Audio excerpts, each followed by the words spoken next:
Dave Luzapalooza, top 100 games of all time. Dave Luzapalooza, some are great, some just fine. Dave Luzapalooza, here telling you just how it is. It's Matthew Jude.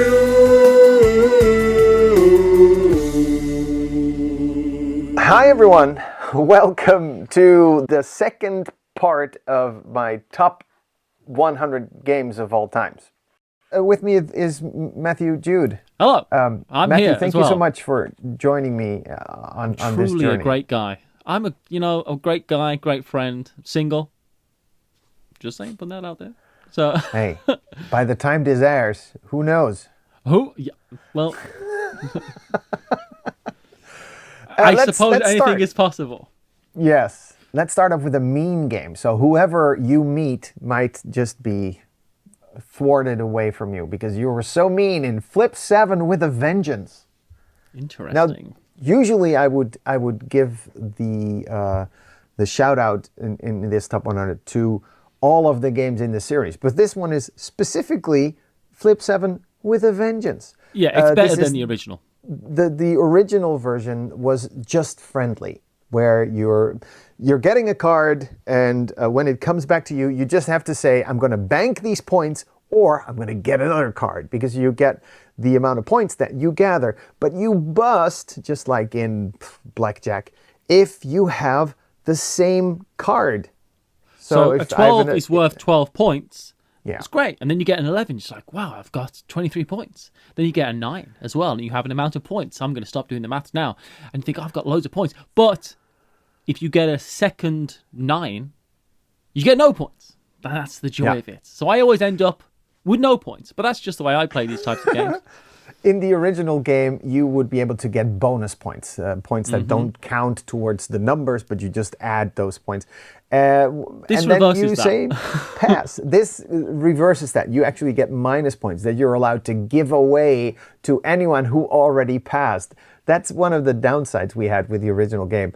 I'm looking at Ilka, my lovely wife Ilka, who loves to just, I've got 25 points. That means in eight rounds, this game is going to be over because No, I want to I'll win in just one bank round. those points. But now you can just say, ha, you lose more points. And And there's stuff like forcing people to have to draw a bunch of cards and stuff like that. It's fun. It plays bunches of people. The original sold more copies than Uno last year. It's a hit. that's with incredible everyone. for a It's new big game hit. to do that. Yeah, it's a huge hit.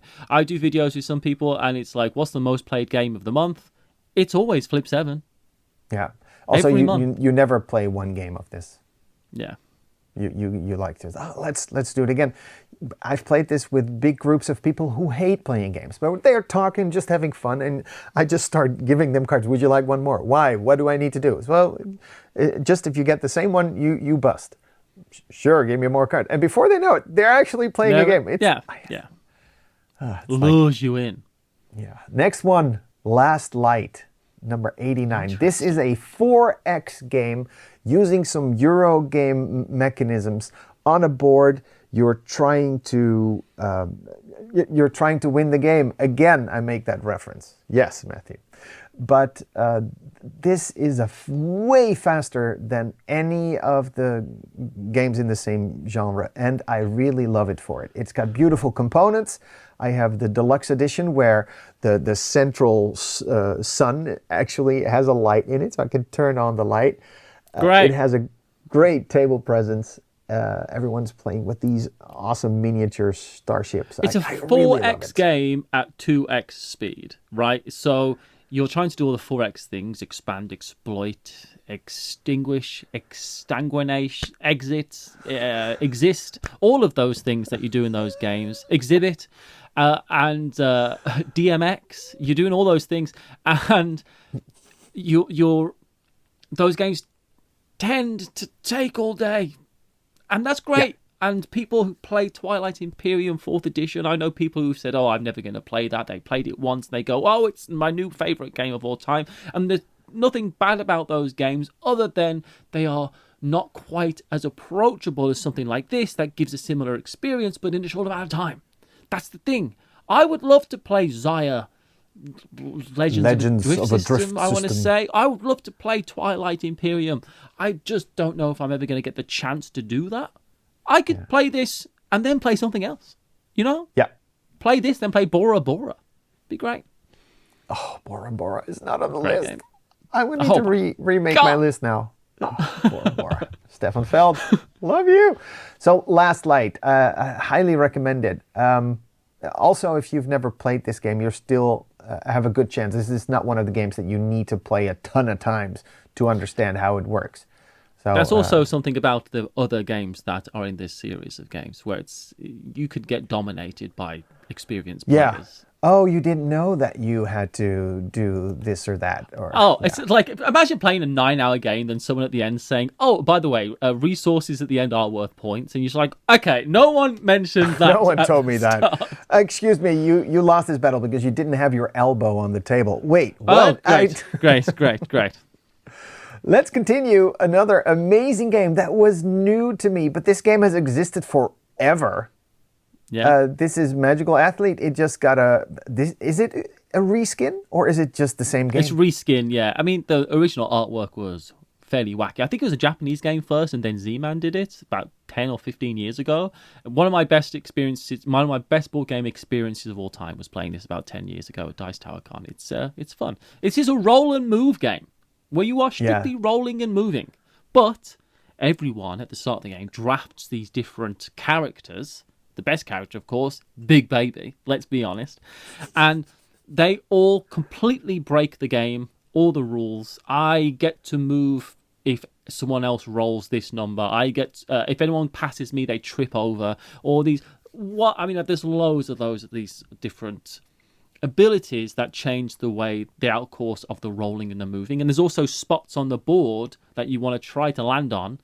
But of course, you can't really try to land on anything because it's just roll and move. It's just a roll and move. Yeah, but it's wild. It's so fast. It's so stupid, but so much fun, right? Yeah. Oh, I played this yesterday with my mother-in-law. I mean, she's way in her 80s, and we had a great time. Yeah, that's why this is a good game. That's what makes that's a wonderful thing to have. It's unbelievable to me. If you would have said last year, before I played Magical Athlete, this version, that I would have a roll and move on my top 100 games of all times, I would not have believed you. This, against all odds, is a roll and move that I love.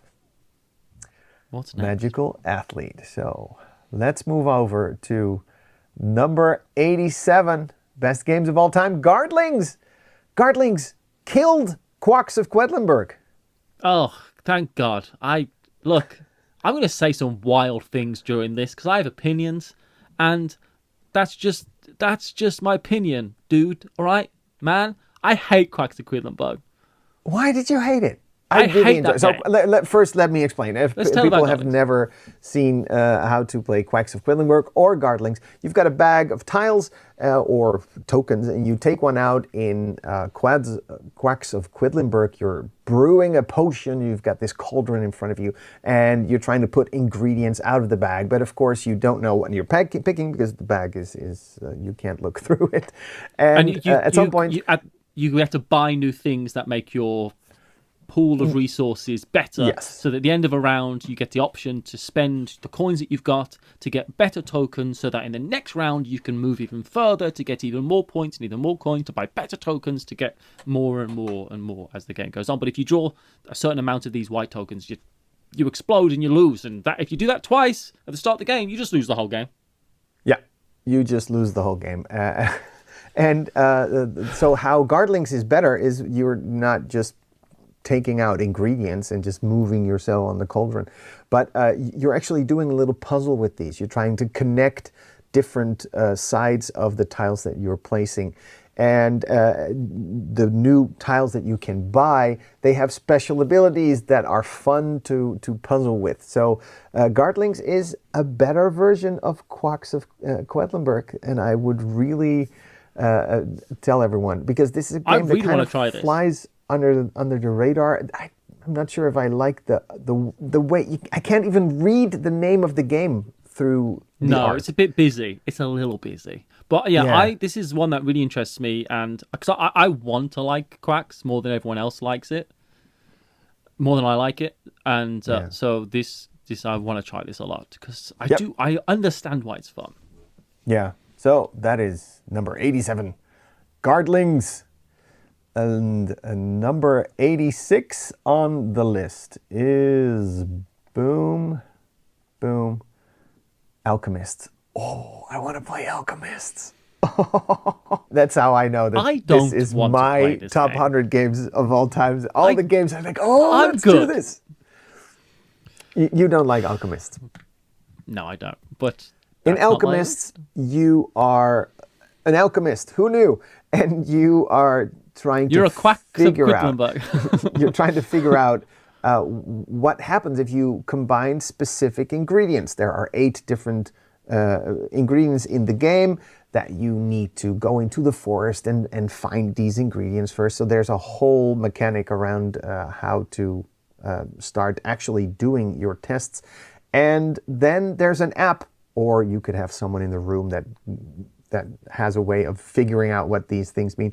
And if you combine these two, it either has a positive effect or a negative effect and a specific color. So there are red and positive or blue and negative. And you need to figure that out. And once you've figured that out, you need to put that in writing. So you're actually writing a paper about this, telling the world, if we combine these two things, then this happens, which is exciting. Also, you're doing it kind of in secret, so it still might be wrong, so no one else still knows what's going on. But of course, if they see that you've been testing a red potion, then you say, I know how to create this red potion, I know how the chemicals inside this work, then they might deduce something of it, which is something I really like. So yes, there's deduction in this game, but it's also pretty heavy Euro deduction, game. right? Yeah, very heavy deduction. It uses the system that I've seen in Fresco first, maybe Viticulture was first, where you are... The wake up chart, as it were? Yes, the wake up chart, where you decide, do I want to sleep less and be a little more stressed and don't get that many benefits from sleeping longer? But I have first pick when I go first. I am the first one in the forest to find the ingredients. I'm the first one at the market. I'm the first one, which I really think is a great mechanic. Or just, do I stay up late and stay in bed late, get a benefit from that? That one. Let's do that. One. This is one of those games that I had a terrible experience with the first time I played it, but I recognised that it was just a bad experience, a bad teach and all that type of stuff. Everyone at the table, we all knew. So it's one I would like to... I've judged this on that, and I would like to try it again at some point. Yeah. Where I personally am the one who's learnt it and teaching it. That's what I want. Yeah. No, of course. I'm playing a game where no one knows the rules, where you're all like, okay, let's see, and then start. It's just the wrong game to pick up the rule book and start learning at the table. This was the wrong choice. Yeah. But it was a learning experience in its own right. So, number 86, very excited about Alchemists.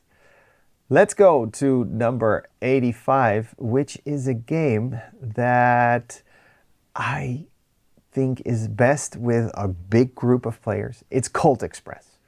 And everyone is robbing a train at the same time, but they're not part of the same gang. So whilst you're in a carriage grabbing the necklace from some of the passengers, someone else is standing next to you, is like, okay, I'm not going to take necklaces, I'm just going to hit you. So now you drop a treasure and I get to pick that up. This is another programming game. We had a game like this, River Dragons, in our previous 10 games. You program your actions. So you kind of have an idea of what's going on. I move here, then I grab that treasure, but if someone else moved there first and grabbed that treasure first, then you are there empty-handed because the treasure is gone. So you need to think about what other people are doing. You've got bullets that you want to get rid of in the game. The game gives everyone 6 bullets at the beginning. Try to get rid of those, because then you're the bigger villain and then you get more points. So... and it says table presence as well, because it's a real wooden, well, it's a cardboard train, right? That you're kind of moving around and stuff. Yes, first time you play it, you punch it, and then you start putting it together. And they say you don't need glue, but I say use glue. because Yeah. otherwise There's things also like fall there's apart. another version of this which is like a quicker version, like maybe a card game Yes, version Colt of this. Express, That I think, something like that. Oh, if I'd have been calling it something, I'd have definitely called it Colt Express because that's a great name. I'm serious. That's brilliant. If that's what it's called, that's great. I don't think that is what it's called, but that would be a great name. Yeah. Cool. I don't hear Yeah, people talk really about good. Colt Express anymore, so I'm glad that it's on your 85 on your top 100 games of all time. It's also on my shelf, so it's so good. More people is more fun because it just get more wacky. Number 84. Here we go. Number 84 is Faraway. I had an argument this very morning with Ilka. Oh, good. Where, why is that good? We were talking about Faraway, and I said, oh yeah, we play this a ton. And Ilka says, we don't play this a ton. You never want to play this. Which is not true. It's one of the most games. So you play it as much as you need to play it, but not as much as Ilka needs to play it. Definitely true. Interesting. I do have games. I have got around 83 games I'd like to play better than this. Yeah. But this was one of the 5 games we played most last year. So I still think we play this a ton. It is a fast game where you are drafting cards. It's like locations where you want to go. You're making a journey. Some of the cards have scoring conditions on it. So if on your journey you have picked up 3 pineapple type of things, then you're going to score this many points. But the trick is you must play the goal card before you can pick up these things. So you need to plan ahead. So, okay, now one of my goals is to pick up 3 of these pineapples in the rest of my journey. Because when it gets to scoring, you're working backwards. So you start with the last card you drafted, and then you look at these things, and then at some point you'll get to that scoring card that says, did you actually get these pineapples? You put in these scoring conditions up front, and then you want to have the things that make the scoring conditions happen at the end, so that when you go backwards through, by the time you get to the scoring condition, it's been done. And the trick is that there's a bonus for playing cards in a certain order from low to high, right? Yeah. But the scoring cards are normally high and the resources are low. So you want to make things true in direct opposition to the bonuses that you get, and it's kind of like pulls you in different directions, and I end up scoring very few points in this game. But it's fun. It's good. Yeah, it's quick and fast and fun, and the artwork's nifty, and there's a little expansion. Also, it's only 8 cards. Some of these games, they're a little bit longer, a little bit heavier, where you, at the end of the game, have 20 minutes to find out who has won the game. Forest Shuffle kind of makes you feel Forest like that. Shuffle is terrible at that. But this game, actually, it's only 8 cards, and you fairly easy see if you made these points happen or not. So you look, absolutely. 0 points on my first card, 0 points on my second card, and then at some point you'll have 14. It's like, yay! Yay, I did one. Yeah, it's a good game. There's a small expansion for it that just adds more cards. So that works. Number 83 is Ruins. Haha. Ruins is a card shedding game where you want to get rid of the hand of cards. People will say, just like Uno. No, it's not like Uno because you can create sets. In Uno, you just play 1 card. Of course, you want to get rid of your cards. But you can play sets. You can play 2 10s, and then you can play 2 whoop, whoop, whoop. The cool thing about this game is that you have some money that you can spend into buying upgrades for your cards. And that puts nifty foils over the cards that you have. So you had an 8, but now you can add a +2 to that card. So now it's a 10. And now you can play it together with the other 10 that you had to get rid of 2 cards in one turn. That's the system that was started with Mystic Vale, right? Mystic Vale was the first game. Mystic Vale was the first one. But I think what originally I did, there was a very big game. I backed it on Kickstarter. John D. Clare made this huge game. And what I think happened was, that uses tons of these foils to make your cards better. But let's make a smaller game first to get people used to the idea of introduced how to that great. concept. Yeah. Yeah, that makes sense. And so this is a card shedding game that has that same system in it. Yeah. Right. This is a reprint as well. I think it was something else. I can't remember what it was called, but this is a reprint. I'm pretty sure. Could be. There was one with ninjas or something like that. Yeah. But yeah, the thing is, does that system work, Dave? It does. It really works. And what is extra cool is because you're improving these cards, at some point there's one card that's overpowered. But then you can say, I now own this card. That means after you've played one round and you shuffle the cards back and there's like, wait a second. This is your card. So everyone, whoever finds your card needs to gift it to you. It's like, haha, and here you take this card back. See, I would find love that satisfying. It's very satisfying. It's also a very small box. It's really nice. Yeah, it's all play that make this now, I think, right? Yeah. It's a quick, yeah. All right. Ruins. I'll try Amazing it. I'll game. try it at some point. This is so hot and hyped for some reason. Anyway, that's probably why I went against it straight away. Bit of I'm such a contrarian, and it doesn't make my life any better. So everyone says I next? should play this game. I will not. I refuse. Have you ever played Two Rooms and a Boom? I have one time. This is kind of, we spoke about this in our introductory video. This is one of those games that is the experience. I don't own this game, but it's one of those experience games that is, because this can be a huge party game, and it's 2 different rooms and a boom. There's a bomb. So you've got 2 groups of people who are all being put onto 2 teams, the good guys and the bad guys, I suppose. You could kind of put it that way. And everyone has a secret role, and then there's people who are going to be going literally played in 2 rooms. It's like a mega game. That is what makes this game stand out of anything. It's like playing werewolves, but in 2 groups at the same time. So you don't know what's going on in the other room. Spies and ambassadors and presidents and bombs and everyone's got a secret role, and you're trying to work out who's on what team. You've got to find people who are on your team and then work out if they're really on your team, and then find information because you want to get the bomb in the same room as the president, or you want to get the doctor in the same room as the president, and all this type of stuff. And I would love to play this again, because I did really love my experience playing this the first time. I would love to play this again. And you can play it with, you don't have to have 50 people, but you can play it with No, you don't have to have that many people, but as the game group grows bigger, you've got more special roles in the game. Yeah, and that's the fun, right? Yeah. Yeah, it is what we call a social deduction game, and there are a lot of people who are just allergic to social deduction games. Like, Yeah, I can't lie, I don't want to lie. Why should I just lying. not tell the truth? I love lying so much. It's so fun. I love it. I don't. I hate lying. Yeah, that's true. I believe that. I if you never get a chance do to it. play this at a convention, give it a shot. It's a lot of fun. It's wild. Yep. That brings us to the last game of this video, and then you'll just have to wait until the next video comes out. This better be good. It better be good. Until now, are you not Until happy? now. Are you I will not say this. entertained? I will say this. I've done my top 50 so far, no crossover. Because we haven't gotten to those.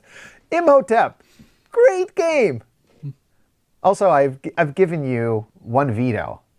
Is the veto coming out on Imhotep? No, I know what my veto is going to be, I feel like, and it's going to be a lot higher up your list. I don't love this, but it's a game I would like to try again. It's a game I want to try again. Yes. We're playing builders in Egypt, and we have Imhotep. specific harbors that we can let the ships land on to do specific actions. Now, when you place your cubes on those boats, one of the things you can do is place one of your colored cubes on the boat, and you might have an idea of where you want that boat to go. Haha, I'm going to build a part of the pyramid with this boat. It's going to be great.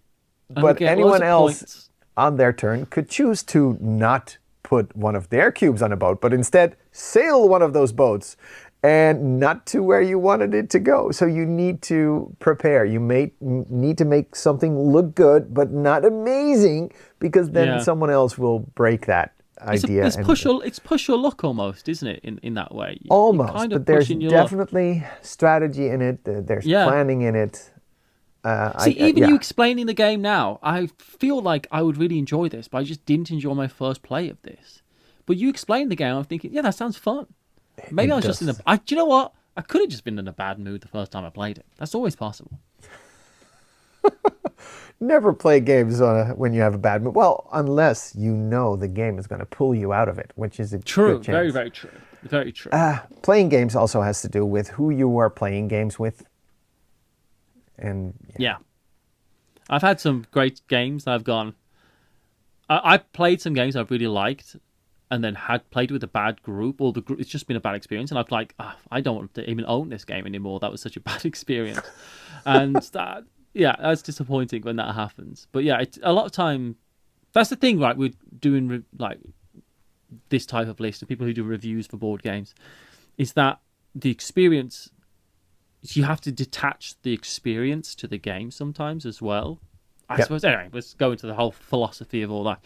But Imhotep's your top in the list, 81. Interesting. I'm excited to see what's coming up. You got anything you need to say to round this video out? We still have the best 80 games to go. And again, I am getting excited by seeing the names of these games. Just seeing them like, oh yeah, we could do that today. We should definitely do that today. Yeah. Does it happen today? Probably not. Life gets in the way. My friend Yoshi, he just, he's way into his 60s. You wouldn't say that, but Yoshi, no, he doesn't seem to be, but he is. No. But he's now done working. He's been an actor all his life. He's been touring. He just played his last show last week, which is good for me because he's got more time to come over. He's a lot of fun to play games with as well. He's a great guy. Yeah. He's a great guy. Find your great guy. That's what I'm saying. Or gal. Or anything I'm hoping for a gal, if I'm honest, for me. But that's we'll talk about something separate. But if you enjoyed this and you want to see more, then there's going to be the next video coming out on this channel soon. And if you want to get notified about when that happens, the best way to do that is to subscribe to this channel and then watch these videos. The stuff's going to be coming thick and fast. It's happening over here. And we're actually going to do on this channel your top 50 as well. We'll probably make them kind of align with my top 50 coming out. So possibly once it gets there. Thank you so much for watching.